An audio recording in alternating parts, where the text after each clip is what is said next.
Bismillahirrahmanirrahim. Assalamualaikum warahmatullahi wabarakatuh. Halo, anak-anak kelas 4 Yusufku. Sudah siap belajarnya? Jangan lupa selalu semangat, disiplin, ceria, luar biasa. Oke, untuk pembelajaran tematik hari ini kita akan belajar IPS sudah masuk tema 2 yaitu selalu berhemat energi dan subtema 2 yaitu manfaat energi. Yuk kita mulai belajarnya. Untuk pembelajaran IPS hari ini, kita akan belajar tentang manfaat energi. Pemanfaatan hewan dan tumbuhan oleh manusia. Hewan dan tumbuhan banyak dimanfaatkan untuk keperluan hidup manusia. Hewan dan tumbuhan dapat dimanfaatkan sebagai bahan makanan, pakaian, obat-obatan, dan bahan kerajinan. Contoh pemanfaatan hewan oleh manusia. Yang pertama ada ayam. Ayam dimanfaatkan untuk dipelihara atau diambil telur dan dagingnya untuk dijadikan santapan. Lalu ada sapi. Sapi dipelihara manusia untuk diambil daging dan tenaganya. Selain daging dan tenaganya, sapi juga diambil susunya. Lalu ada kucing dan anjing. Dipelihara manusia untuk dijadikan hewan peliharaan. Contoh pemanfaatan tumbuhan oleh manusia. Yang pertama ada sayur dan buah. Sayur dan buah memiliki banyak vitamin, oleh sebab itu dimanfaatkan manusia sebagai makanan, minuman, dan obat-obatan. Lalu ada tanaman bunga.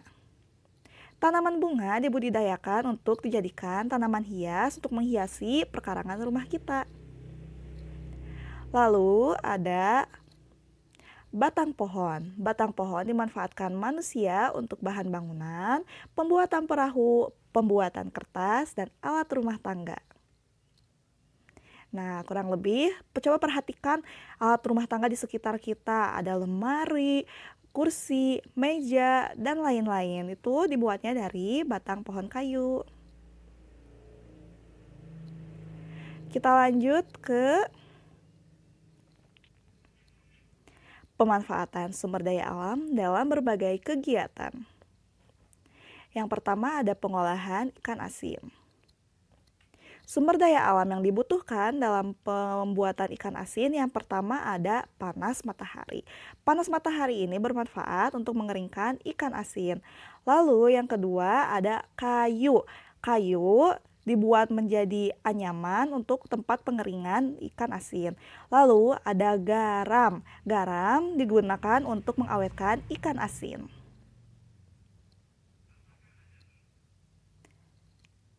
Lalu pertanian padi. Sumber daya alam yang dibutuhkan dalam pengolahan padi yang pertama adalah matahari. Matahari ini digunakan sebagai pertumbuhan tanaman, lalu pembangkit listrik dan menerangi lingkungan. Ada juga air untuk mengairi lahan pertanian, lalu tanah sebagai media tanam atau lahan untuk menanam padi. Lalu ada kotoran hewan sebagai pupuk tanaman dan kerbau sebagai sumber bahan makanan dan tenaganya bisa membantu petani untuk membajak sawah. Pembuatan pakaian. Pembuatan pakaian memerlukan sumber daya alam, yaitu kapas sebagai bahan baku pembuatan kain dan benang. Lalu ada logam untuk bahan baku pembuatan seperti jarum, jahit, gunting, dan meja jahit. Lalu ada plastik sebagai bahan baku pembuatan kancing.